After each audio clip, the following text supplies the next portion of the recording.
I hope you guys liked the story. A little change of pace for the Fatal Lunch podcast, but it was fun. It was informative. Steph, that was amazing. Thank you for joining. Thank you for having me. If you like this, show us. Like, comment, subscribe, share. Stick around till the end because we do AI music. Here's a clip of that. And tapers don't like the taste of people historically speaking. As a little chihuahua scratching back under Jim Corbett took no pleasure and ending the Champawat. She would take people miles into the jungle. See, wasn't that hilarious? We have a good time.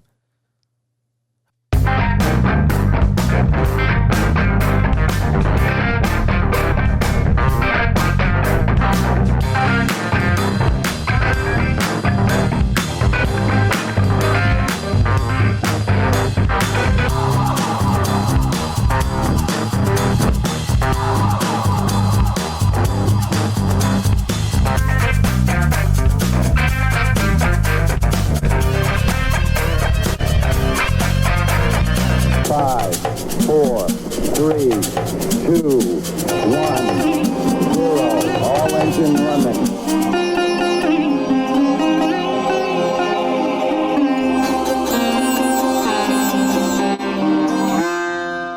Woo! You're going to notice a couple different things today. I'm running the whole show. I have to look all the way across to the computer over there to, set up the different scenes and stuff like that. You'll notice that Will Changed a lot. Yeah. Yeah. Will's in Hawaii, and producer Pallet is not in Hawaii, but is not here. And I thought, we'll change it up for this one episode. This is, what do you want to go by? You just want to use your name? Yeah, Steph is fine. Yep, Steph. This is my caretaker. I've got 3 bad feet that need 24/7 caretaking. She's the bandage cloth lady. But she's going to tell us a story that I know nothing about. She's into animals and stuff, so she's going to tell me about some sort of animal today. So what are we talking about today? Hey. Hi. So what we're going to be talking about today is one of the most prolific serial killers in recorded history. But she's not a man. She's not even human. She was a 4-legged, stealthy, silent killer who could take you out just collecting water by a river. The Champawat tiger was a real Bengal tigress who killed over, drumroll, 436 people. Sorry, that drum roll got me shaking. 436 people. Jeez, old Pete's. 436 people. And that's not an internet exaggeration. That's official. That's the confirmed body count. How did they know the numbers? Did they find the bodies, or did they just know that people were missing? So, yeah, as far as that is concerned, my understanding is that there was, every death was documented by not only the British colonial government, because... British colonial, so I'm taking a guess that this is either somewhere in Africa or in India. Are tigers in Africa? There could be. Yeah, I guarantee there's at least one somewhere. Be it a zoo, be it a private collection. Okay. Dubai. Okay. Those dudes got tigers in their house. So, hashtag just saying. See, it's right there. Hashtag just saying. Mm-hmm. That's egg on your face. I'm so angry with you right now. It's India. It's India. Wait, smile at the camera. Rotten one. Yep, you just got egg on your face. A big old stinky egg. It's a rotten one. Exactly. And that's the sound I'm going to use. I'm going to cut that sound and put it right at the beginning so when they hear the noise, they'll be like, what's that sound? And then they're going to see you go. But before we get into it, let's do an opening clip. I always like to open with a clip. I didn't really choose one per se, but I got one you might like. Let's fly on over to... Nope. There she is. We'll go with this one. Nope, copyrighted music. It's a Highland Q with the zoomies. Or a baby bison, my bad. Oh my God. all the clips today that I'm going to show are going to have to do with animals. Yep. Rightfully so. Well, you don't like bull Take riding? them out. Take them out. Hell no. You got a problem with one of the greatest American pastimes? Absolutely. Look at that. Absolutely. Got what's coming to him. Watch this. Watch him one more time. I mean, if you're going to get hit by a bull, there's only one cool way to do it. It's the way this guy does it. Watch. He does a full flip and then boop, right on him. What a wuss. He jumped off. I would have at least waited like 6 more seconds. You know, F around, find out. But yeah, so I guess this is a picture of the Champawat. How did you get the name Champawat? Does that mean something? Champawat? It does, but Are we going to get there later? yeah. Okay. Well, that's a picture of the Champawat feasting on a succulent Chinese meal. A delicious. What's the crime? Eating a succulent Chinese meal. What's the crime here? What's the crime? I don't understand. She's one of my favorite humans. So, with the Champawat, she wasn't a monster. She wasn't evil. She was injured, cornered, and trying to survive in a world that had stopped making sense. This is the story of the deadliest animal attack spree ever recorded, and how colonial arrogance, ecological damage, and one tigress created a legend soaked in blood. I wish I... You just got you just had a little guitar in your hand. Really? Right now? Oh yeah. I control the editing. I control the post. So, do you have any sources or anything you want to cite right now, or are you going to do that as we get there? I want to give... Yeah, I was just wondering where you pulled any of this information. We like to cite our sources here just in case. So I want to give a shout out to 2 of my favorite podcasts that introduced me to the story of the Champawat. The first podcast I initially heard it from was National Park After Dark. This keyboard is really loud. I'm sorry. Danielle and Cassie did a beautiful job with it. I highly suggest going to that episode of the Champawat on National Park After Dark. They go into a much deeper dive. Their channel logo is right here. I was going to pull it up on Google, but hard to Google things from across a room. So National Park After Dark is right here. And then who else? That's great for a deeper dive with historical context. And also, I don't know why I couldn't find the episode when I looked for it. I feel like I'm in Crazy Town. I don't know where it disappeared to, but I want to shout out to Tooth and Claw. They're one of my favorites. They cover animal attacks exclusively, and usually how human error and hubris led to the attack. I love that it doesn't demonize animals. And I look fat today. Respect my authority. Oh yeah, I'm wearing this because that new episode of South Park dropped. The one with Donnie T. I haven't watched the whole thing yet, but I mean, it's gotten so much heat. It's got to be great. It's got to be great. So, yep. Cartman's shirt in it, Woke is Dead. Is incredible. It's amazing. But yeah, so Tooth and Claw, was that the name of the podcast? Tooth and Claw. They're right here. Links down in the description to their podcast. And Tooth and Claw and National Park After Dark have some crossover episodes together. So, yes. So thank you guys for introducing such amazing material. That's what made it hard to decide today. I was so torn. I'm like, there's so many good ones out there. All right, let's get into the Champawat. Wow. I feel like Sophia from Golden Girls. Picture it. You just had her face on your face. That's what I was hoping for. Colonial British India, late 19th century. You've got the British Empire trying to play zookeeper over an entire subcontinent. They're building railroads, cutting down forests, and bragging about their mustaches, as I imagine they had. Actually, sit still. Dude, that's a sweet mustache. Nice curly one. Mm-hmm. Yeah, wax. Wait. Sit still?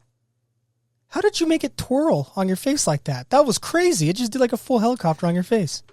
Talent. Wow. Talent. She does it all. Everybody, you should go listen to her other podcast. It's about healthy bowel movement. It's called The Fecal Feather. Her and a rotating cast of guests come on. Some doctor, some scientist. They're trying to find the perfect log, the city of Z, the El Dorado, the creme de la creme of caca. So check it out. Link down in the description. It's definitely not a link to get Rickrolled. Sorry. We're no stranger To love. I look like crap today. I need to shave. I'm red. I'm fat. Let's get into the Champawat. And I'm doing a British dude's mustache for the rest of this episode. If I can get it. I should have given you a heads up so you could have Oh, I love it. So you could have waxed it. India. Those darn Americans. Give me tea. Do you have a crumpet? What else do they say? I'm British. I have a queen. Oh, look at me with my queen. Oh, oh, oh, oh, oh. All right, the bit's gone on far too long. Yeah, I was going to say, so we just lost every British listener. Well, I don't think we have any. We have Canada, America, Australia, and Uzbekistan.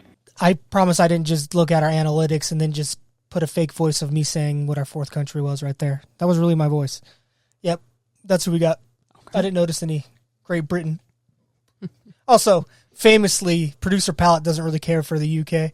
Yeah. Cut to a clip. Yeah, he really did say that. I probably shouldn't keep putting it out there, but yeah. Champawat. Champawat. Yeah, dude, this is a neurodivergent podcast. Me, Will, and producer Pallet get so freaking sidetracked. We've only done we've done 4 narrative-driven episodes so far, and they went really well when we stayed on track. So if I start drifting or blundering or blubbering, just get me back on track. Caretaker, and then you can change my bandages later. What is it called where you have, why can't I think about it? Packing wounds. Oh, yeah, you do that too. Pack all your wounds. Yeah, my third foot is just a mess. I got in a police chase, and I got lost in a glass factory. Okay, we're going to get back to honoring our tigress. Back to India, into the 19th century. So what are we talking, like 1890? So it spans to, well, you'll see when I conclude her story. I believe I have the year of cool. The year of our Lord. So the British Empire, they're pushing deeper into the tiger's natural habitat. They're clearing land for tea, timber, and fancy hillside retreats. I don't know if that's true, but I imagine that seems like a very colonial. Well, India, people only see things like Mumbai and stuff like that. India's got a lot of beautiful country. Here, there's a picture of a beautiful part of India right there. Look how beautiful that is. Why is there a mustache on it, though? But anyway, yeah, it's beautiful. Well, China and India, I think, people, because not a lot of information comes our way, but China and India have some really beautiful land. Some crazy caves and stuff like that, too. And so at the same time all of this is happening, the local human population is booming. Villages are expanding, farmland is pushing further into the jungle, and the tigers, they're getting squeezed out. Now, tigers are apex predators. They don't usually go after humans unless something is very, very wrong. We're not the first choice on the menu.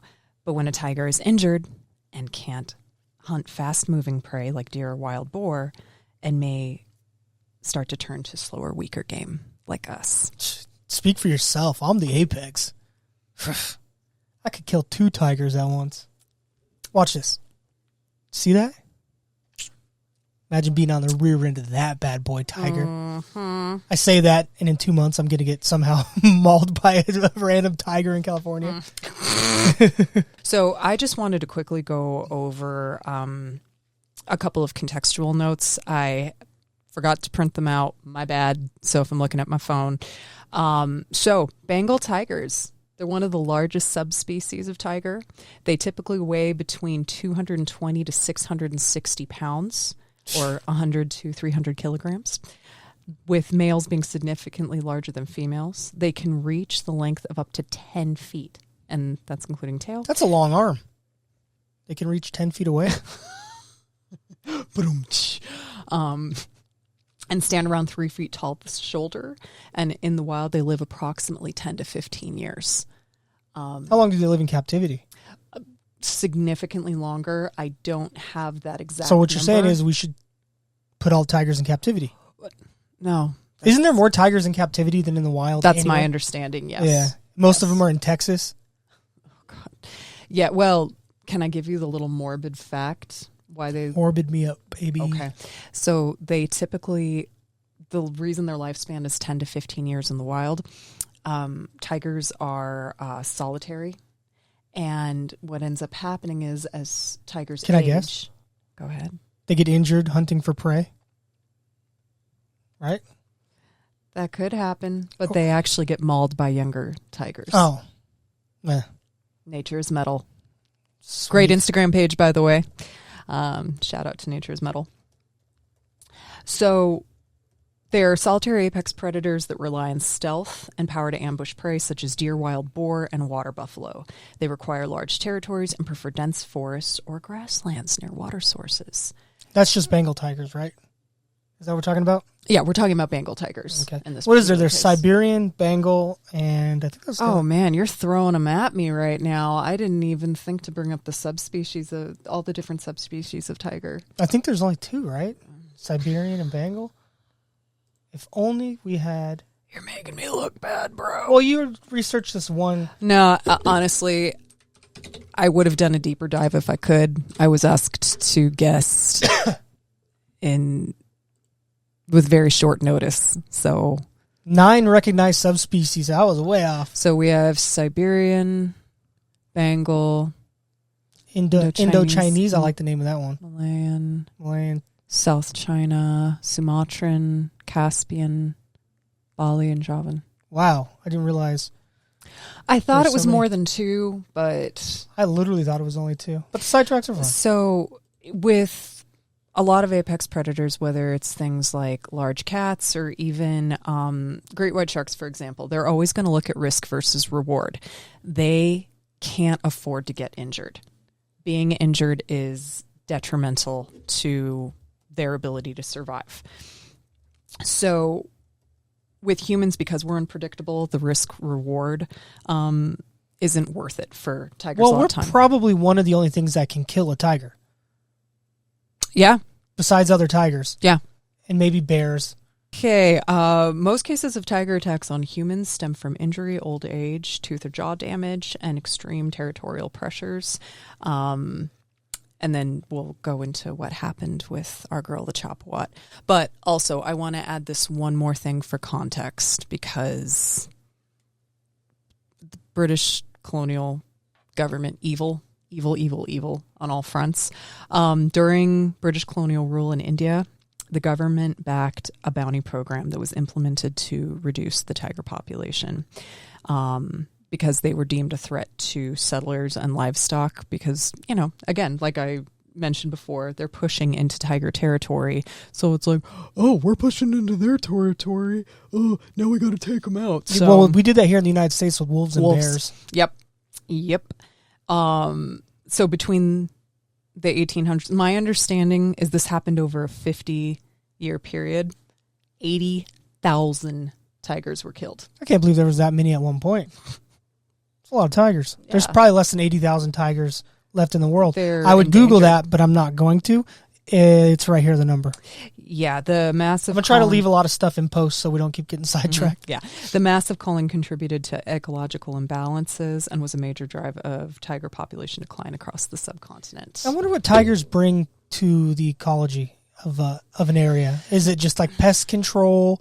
Is it... Okay, so there's a study. We can link it. It's, what is it titled? I want to say it's the Moose Wolf study. And there's also there was something with the ungulates in Yellowstone National Park too. I can understand that, but I mean, but here's the thing: it okay. keeps populations healthy Yeah. when ungulates are allowed. So ungulates are deer, like they're deer. They're part of that family. When they're allowed to go wild, it messes with the ecosystem as far as that they're overgrazing. Well, they get like cancer and it wasting causes disease and stuff. Yeah. And there's a picture of a deer with wasting disease. Yeah, and they tend not to be. How do I want to say it? They kind of lose some of their natural behaviors. Where when you reintroduce predators, it actually helps the ecology of the land by preventing overgrazing. and keeping herds healthier. Makes So sense. apex predators are really, really important. They've been seeing mountain lions quite often near Santa Barbara. Mm-hmm. There's been quite a few sightings of them lately, so they're starting to bounce back a little bit, which scary, necessary, but scary. Scary. So, sorry. I'm trying to say, okay, so when tigers are injured, they can't hunt fast-moving prey like deer or wild boar. They turn to us, and that's what happened to our girl. The Champawat. Yes. So she started her life as a healthy Bengal tiger, living... Is her name Champawat, or is that just what they call her? We're going to get into that. Okay, cool. We're going to get into that. Putting the cart in front of the horse. Yep, you are. Yeah, I mean, you have really good questions, and that's why I'm kind of like, because I want to be able to answer them, but I didn't get to do enough research on this. Oh, it's good. So she was born and lived in what is now Western Nepal. And we don't exactly know the details of her early life, but we do know this. At some point, a poacher or a careless hunter shot her in the face. Ah! And the bullet shattered part of her upper palate, and it broke several of her teeth. And I believe I know one of them was a canine. So it was a really important tooth. And she survived, but not in the way nature intended. With her face wrecked and her ability to hunt wild prey gone, she turned to the next best things. Humans. Yep. And once she got the taste, the cycle began.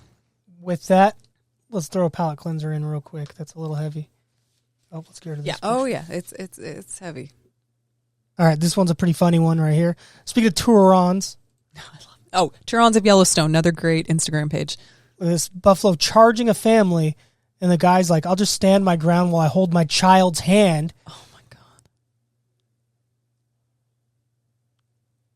The guy's running with the kid. Boom, gets lifted. Seemingly gets away safe. Oh, no. And then the bison's like, all right, I'm out. And then this guy's got bear mace, and he's like, he's got a vest, so I wonder if he works at the park. I've been to these places before. I've seen these animals in real life. See where the cameraman is standing? Mm-hmm. That's as close as you get. Yeah, that is, oh my God. Right now there's Benny Hinn music playing. No, it's like people that walk up and touch elk. I'm just like, do that. Yeah, again, play stupid games, win stupid prizes. One more clip. What do you think? I got a cute. Sure. I got most. What is that? That's a cute one. So I do have cute clips. A lot of times the fans or the little beef beaters, they know the clips I bring aren't very good. The beef beater thing. I'm still like, Got this. What are you? What's that? What? On the bar. Scratching his little is he back. scratching? Oh, look at that look on his face. He's just like, yes. The little noise is killing me. And then this one is from the news. This is Fox Carolina News. I'm citing you. Don't copy strike us.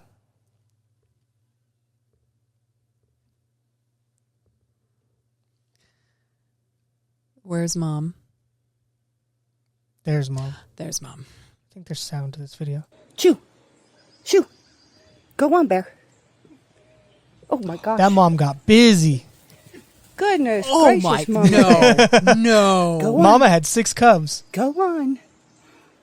Hi, sweetie. Look at the comment. 6 cubs. She needs Instacart. Oh, my.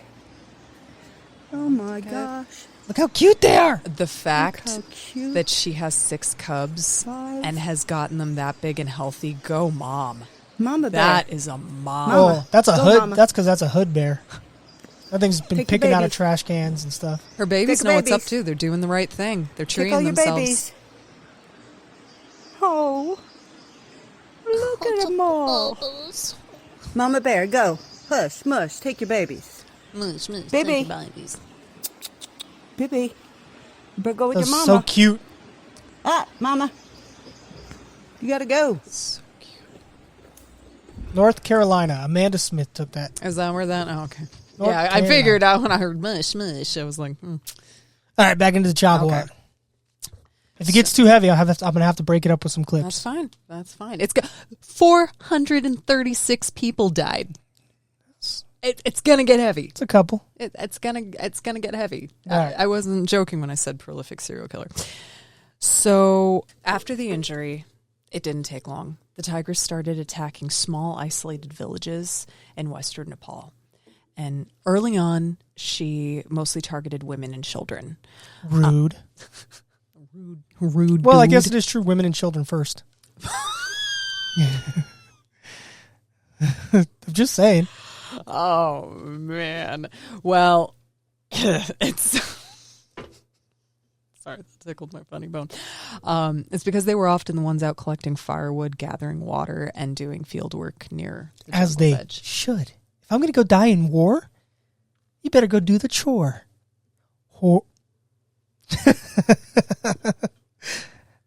Hashtag JK. I will end you. So her ambush tactic was to wait silently in the undergrowth and stalk from the shadows and strike fast. 1 second you're gathering kindling, and the next you're gone. And not just dragged a few feet and left kind of way, she would drag victims for miles into the jungle before feeding. When I say you were gone. Like, people could not find you. And that's the detail that terrified locals and baffled British officials, because this wasn't normal predator behavior. It was intentional, almost clinical. She was hunting humans the way tigers normally hunt deer, and she had adapted. Are tigers? No, leopards are the ones that bring their food in the tree, right? Yeah, I think it's leopards. Yeah, I can't think of anything. Here's a picture of whatever it is. Yeah, You know what I'm talking about? They have like the deers up in the tree. Yeah. I've heard a story. I don't know if it was one story, if I heard multiple stories of people out in the bush or wherever it's at, and just a deer falls on them. Jesus. God, could you imagine? Yeah, I don't know how true it is. I've just heard. Yeah, no. That's terrible. Yeah, it's like she's out there running DoorDash for one. She became a ghost there 1 second and gone the next. And it wasn't just a few villagers. The numbers SEAL started Team stacking 6. up fast. She's SEAL Team 6. Yeah, she's like SEAL Team 6. I know. Eyewitness accounts reported her traveling up to 20 miles in a single day Wow. between kills. Wow. She'd hit a village in the morning, vanish, and then strike again somewhere else the following night. So tigers, if I'm not mistaken, tigers don't eat every day. This is what I'm wondering, though, because we aren't their typical prey. That maybe we're not nutritious. Yeah, we don't have enough on us to sustain. Like, if she got to kill an ungulate, her natural prey item, Yeah. she could feast on that for a while. We're, especially a child, Well, like women and especially a children. hungry, not, and this isn't in a mean way, but a turn of the century hungry Indian person under colonialism. I don't think you're going to find a lot of overweight, muscular Well, and people. her jaw is damaged. There's a lot of factors going. So probably just on eating here. the organs, not really getting down into the meat. Probably, I imagine. There was no pattern, no clear territory, just dread. And at this point, villagers were living in absolute terror.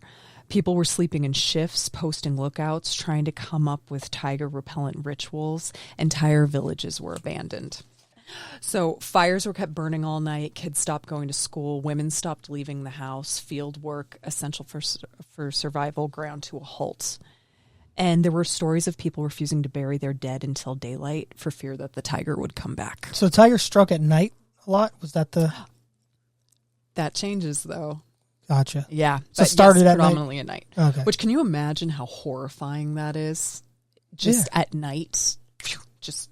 Oh, any one of the 24 hours of the day, that would be horrifying. It would, but there's something just... Okay, you're absolutely right. I don't know. There's just something sinister. Yeah, well, nighttime about... nighttime is when all the spookums happen. Yeah. Yeah, So, it's like makes sense. when you see people, like, flash their flashlight in the forest and you see all the eyes. There's just something so I unsettling. had a really good clip for that. I don't have it. I'm not going to derail the podcast, but I definitely had a good clip of a nighttime thing. But all right, continue. So eventually the Nepalese government, I know it's like adding a haunted tiger to my anxiety list. So this isn't Nepal. This isn't India. This is Nepal. It changes. Okay. It changes. She gets pushed out. So eventually the Nepalese officials had enough and they couldn't catch her. So in 1903, they did what colonial powers do best. They pushed the problem onto someone else. They forced her out of Nepal across the border into India. How'd they do that? So I didn't cover it in this, particular research because, again, there's a lot of historical context. There's a lot of additional details. But did they just leave a trail of Skittles? No. Ooh, piece of candy. Piece of candy. The government, cut to that the clip. Ooh, piece of candy. Ooh, piece of candy. Ooh, piece of candy.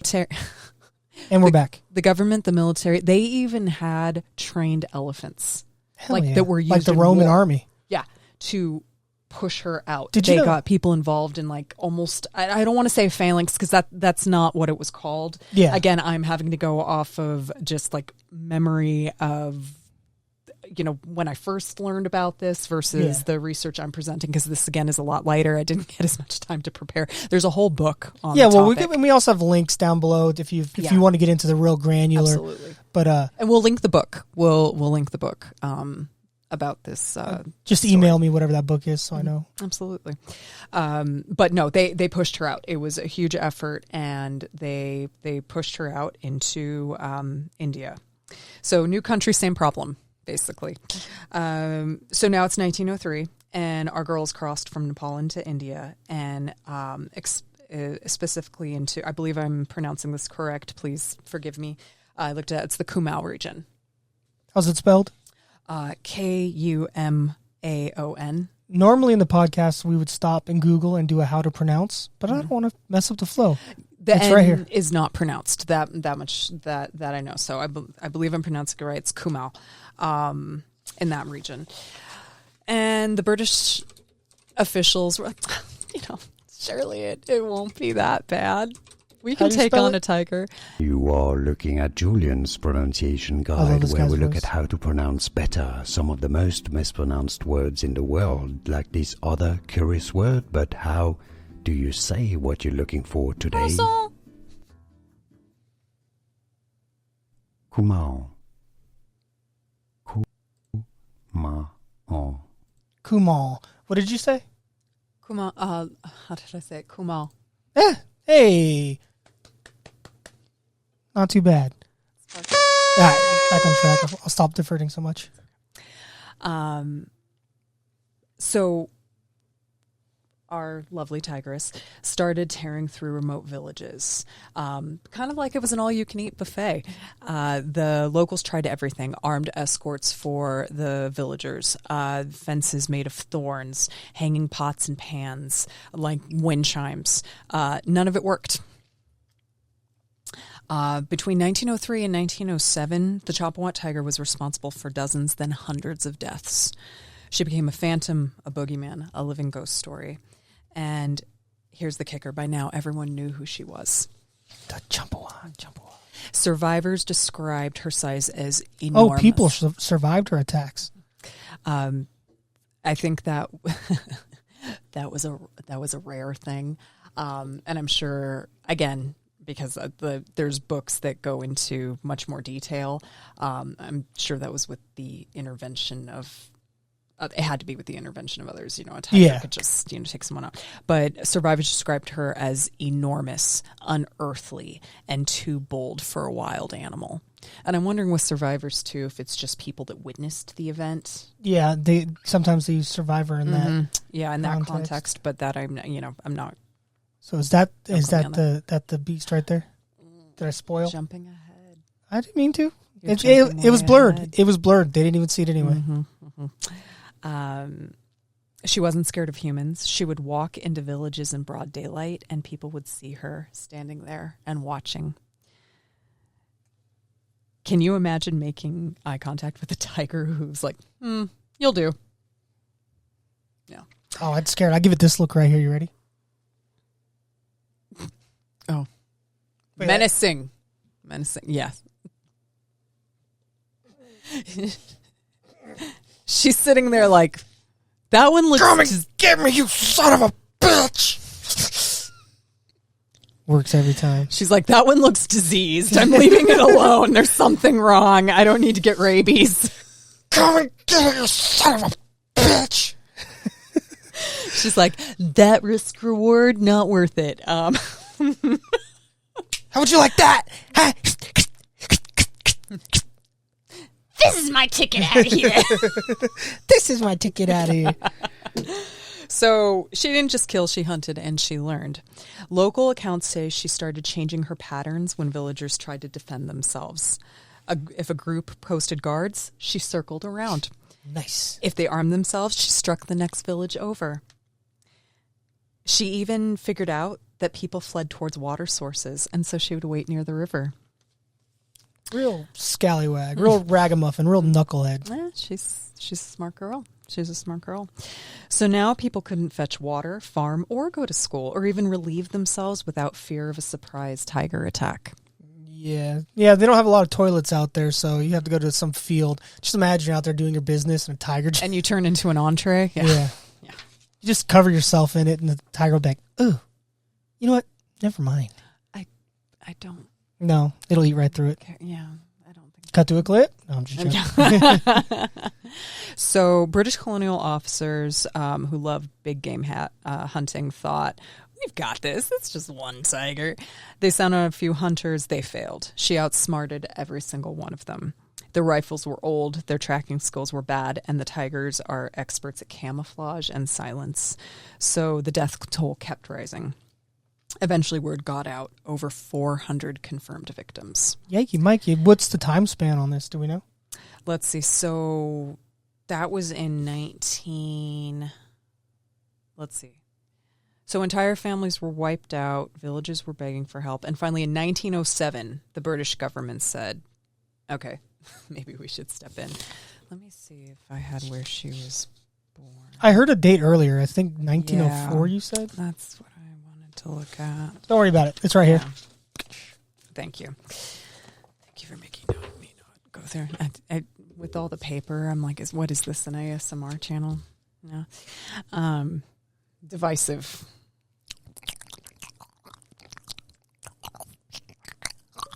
Not only did I make that noise, but it punched in really close to my face, and it's like, in slow motion. How do they do it? They're like, I'm just going to take a sip of this.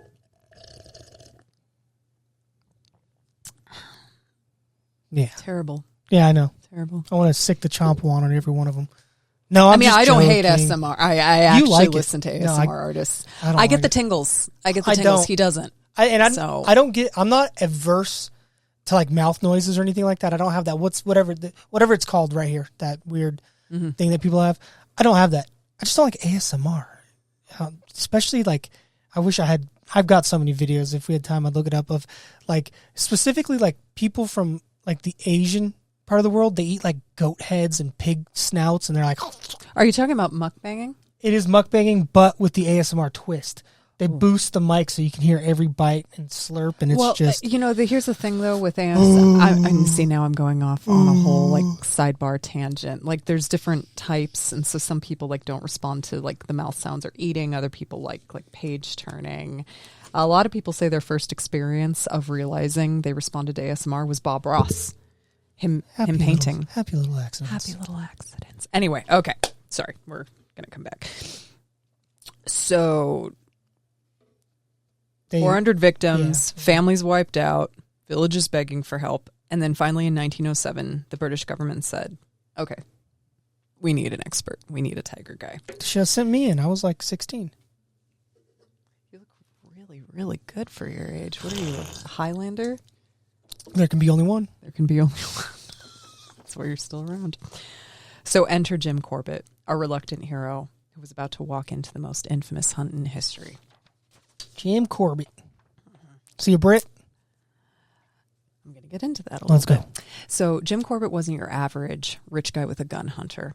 He was born in India to Irish parents. He grew up speaking Hindi and spent more time in the jungle than most colonial officers spent looking for lost monocles. Just a ginger who does the Indian head thing? So locals trusted him. He knew how to track, read animal signs, and unlike British military officers before him, he actually respected wildlife.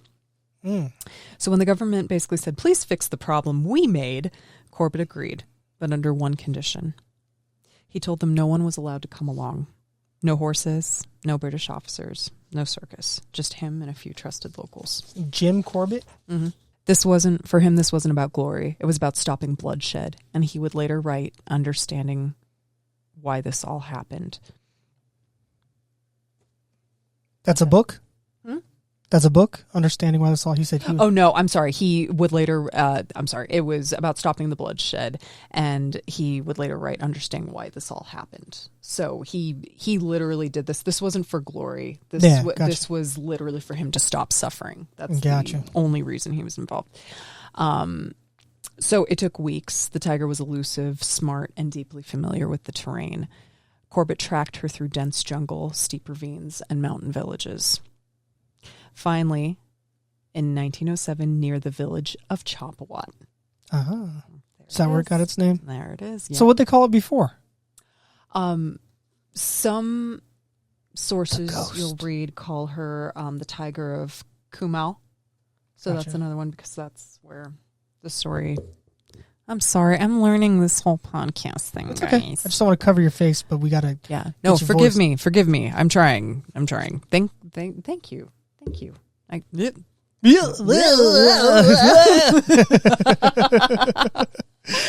Oh, yeah. So that is where she got her name. And so finally in that village, near the village of Champawat, she struck again. A 16-year-old girl was killed in broad daylight.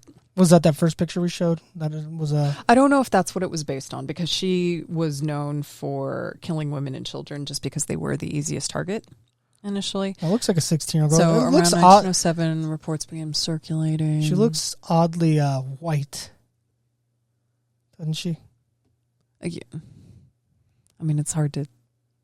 I know it's a black and white rendering. I'm not sure if it's supposed to be the moonlight falling on them or the sun. I don't know. No context, but that's probably not it. Anyway. So Corbett examined the scene and found what he needed: tracks, drag marks, and a pattern. And then he set a trap. He gathered 300 plus villagers to form a human barrier and drive her out of the jungle. Scary. Yeah. And so eventually Corbett spotted her. Yeah, can you imagine being one of those? You just kind of have to do it because otherwise you're just going to keep getting eaten. Yeah, and you just hope that she's not chilling behind you or, Yeah. It just makes me think of Jurassic Park, the whole shoot her. She's just dragging people, One clip before we go. You ready? So what's the connection between the Mormon church and tapirs? So the Book of Mormon takes place in America between the years of 2000 BC to 421 AD. And in the Book of Mormon, there's a lot of mentions of horses, like warriors on horseback. But herein lies the problem. Horses weren't in pre-Columbian America. They were introduced in the 1500s by the Spanish. So the Book of Mormon mentions horses when horses weren't there yet. So did Joseph Smith make the entire thing up? Yes. No, of course not. According to LDS apologist John Sorensen, they weren't riding horses in the Book of Mormon. That was simply a mistranslation. They were riding tapirs. Yes, that fuzzy pig that looks like it came straight out of Tatooine. They were riding that.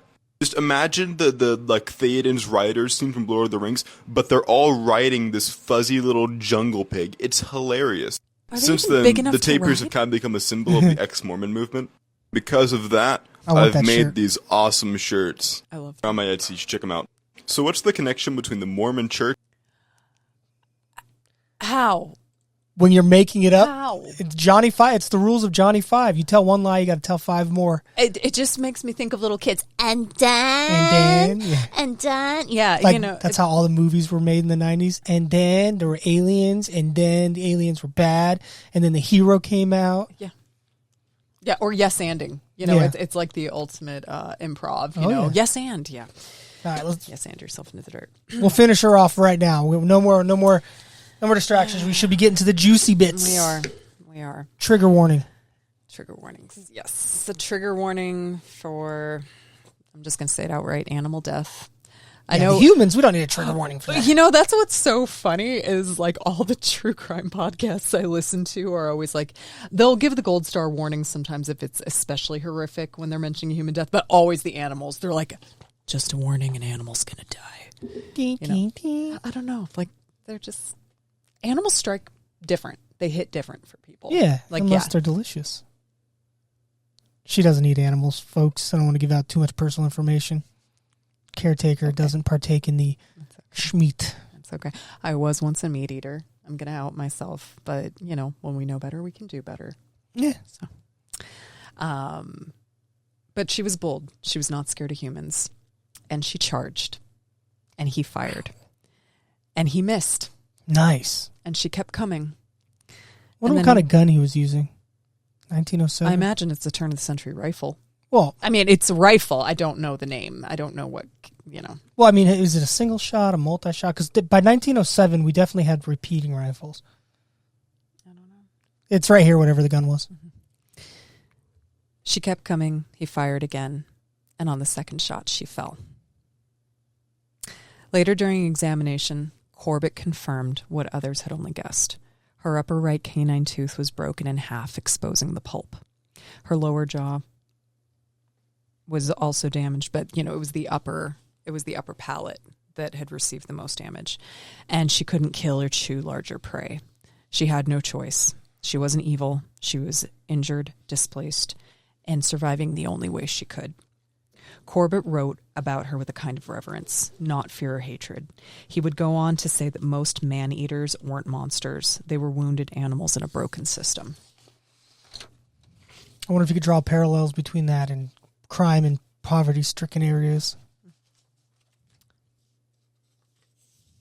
Like sociological? Yeah. Yeah. Pull up a clip. No. So, after the hunt, the numbers were tallied. 436 confirmed deaths, all verified by British records. Not hearsay, not legend, official, documented, and real.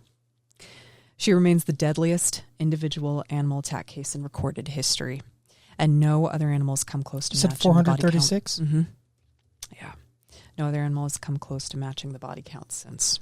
Her skull was preserved and later studied by scientists who confirmed what Corbett had seen. Her injuries made her physically incapable of killing natural prey. But here's where things take a turn. Jim Corbett, the man who killed her, never stopped thinking about her. In fact, that single hunt changed the course of his life. He went on to hunt other man-eaters, but only those proven to be dangerous and always with the goal of ending suffering on both sides. And then he stopped hunting altogether.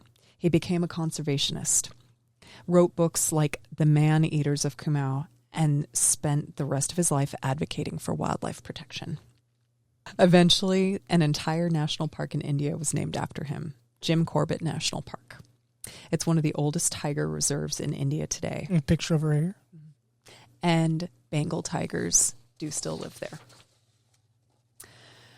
So what caused all this? It wasn't just a bullet. It wasn't just one tiger turning rogue. It was the perfect storm. It was poaching, habitat destruction, human sprawl. Mark Wahlberg. Perfect Storm. There we go. 1997. That movie. I don't know if it was 97. Yeah, that movie messed me up. True story. Mm-hmm. Human sprawl, colonial disruption of ecosystems, and no protections for wildlife or prey animals. The tiger wasn't the villain. She was a warning. A symbol of what happens when you break an ecosystem and then act surprised when nature breaks back.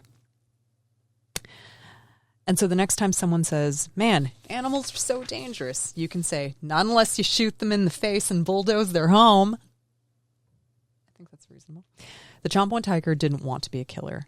She just wanted to survive in a world that left her no other choice. Like Michael Jackson. I was wondering what you were gonna. I was wondering.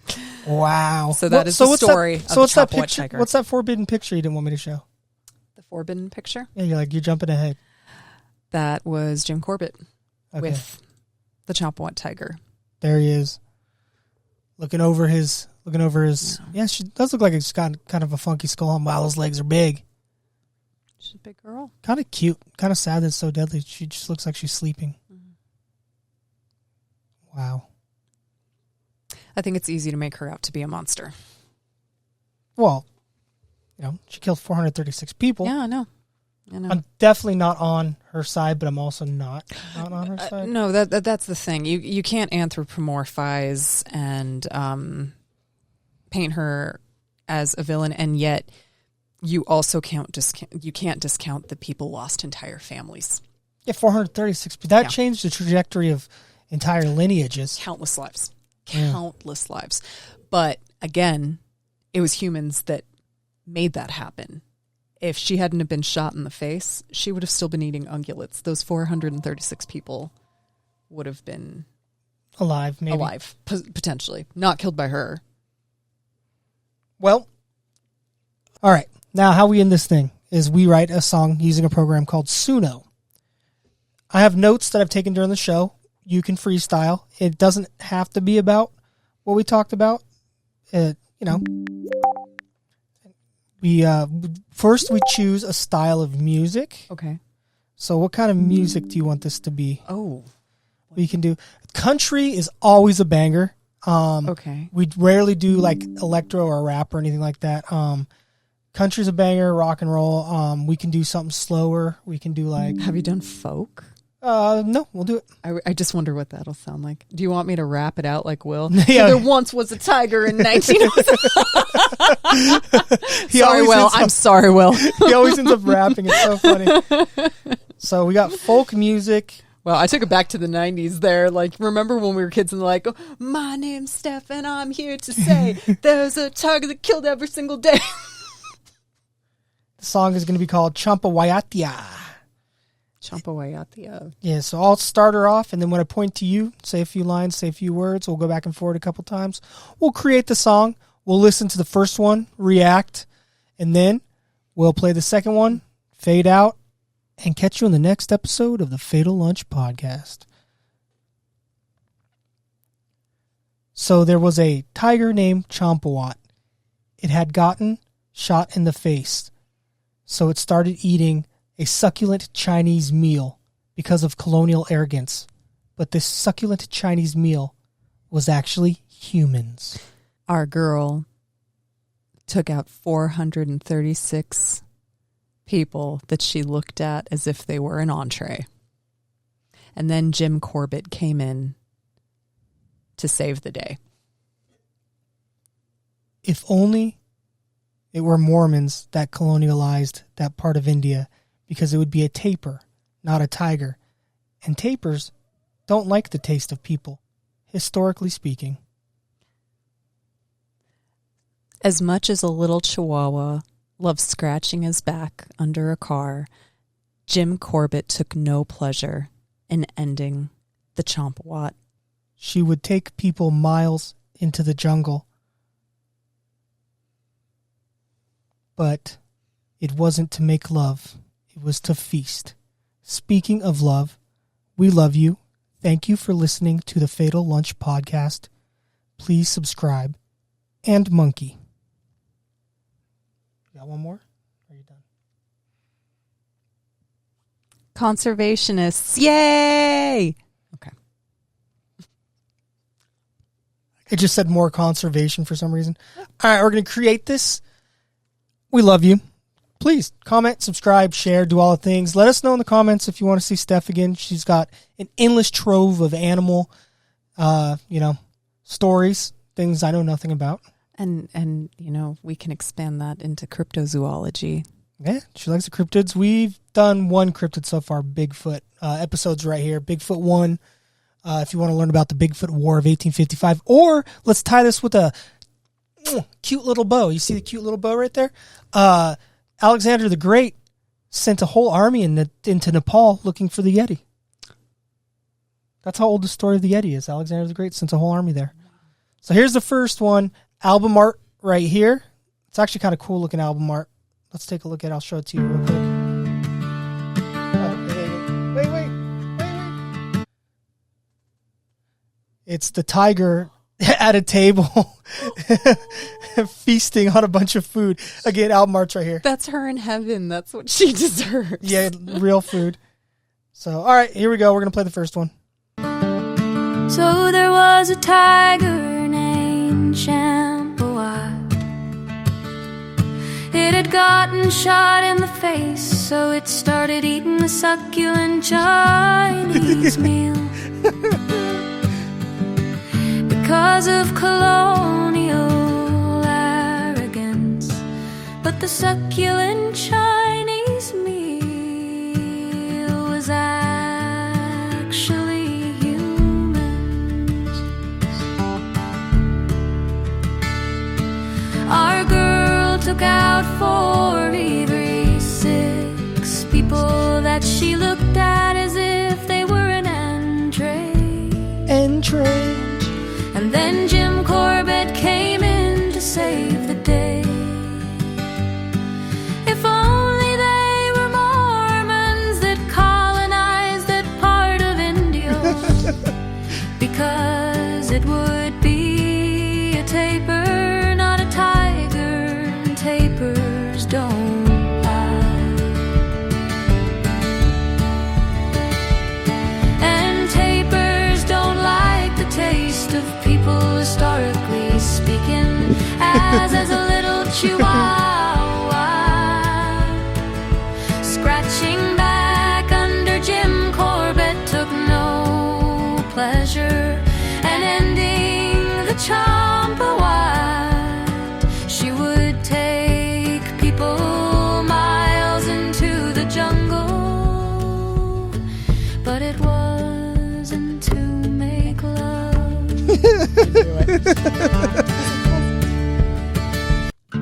Oh.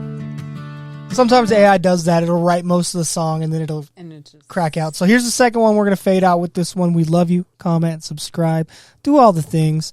We're trying to bounce back from a shadow ban. I shall not name what it was, but we talked about some dicey stuff. Neurodivergent. Cut us a break here. All three of us have crazy neurodivergency. You can tell by watching our episodes what's going on. We're not normal people, okay? Give us a little break here. And, we love you. Steph, anything you want to say to the beautiful beef beaters? Oh my God. That will forever be seared into my brain. Thank you for having me. It was a pleasure. And hopefully you didn't absolutely despise me and will be open to having me again. Or the hate comments will drive up your comment down numbers. below how much you hated her. Send hate from Australia, hate from Canada. I'll be destroyed as a human, but, All right, let's get into the second one. We're going to fade out. Love ya. Oh, wait. Was that the booga ball that just flew by? Wow. Ooh, I like this one better already. So there was a tiger named Champawat. It had gotten shot in the face, so it started eating the succulent Chinese meal. Because of colonial arrogance, but the succulent Chinese meal was actually humans. Our girl took out for 3D6 people that she looked at as if they were an entree. And then Jim Corbett came in to save the day. If only they were Mormons that colonized that part of India, because it would be a tapir, not a tiger, and tapirs don't like the taste of people historically speaking. Yes, there's a little chihuahua scratching This one's a banger. under Jim Corbett. Took no pleasure,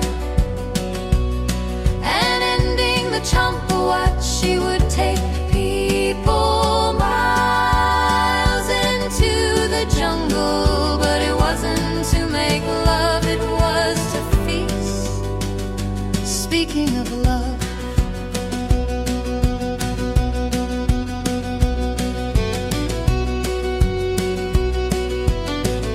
Ooh, that violin solo. Fiddle.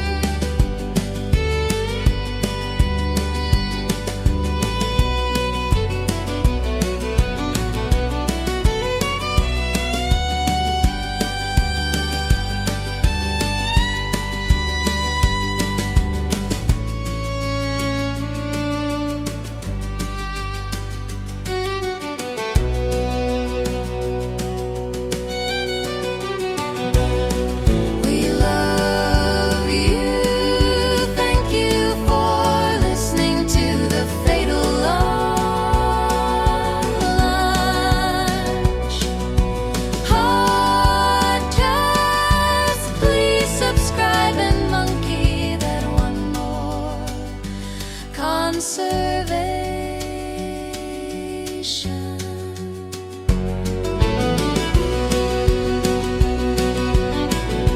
For real, subscribe. Please watch, subscribe. We love you.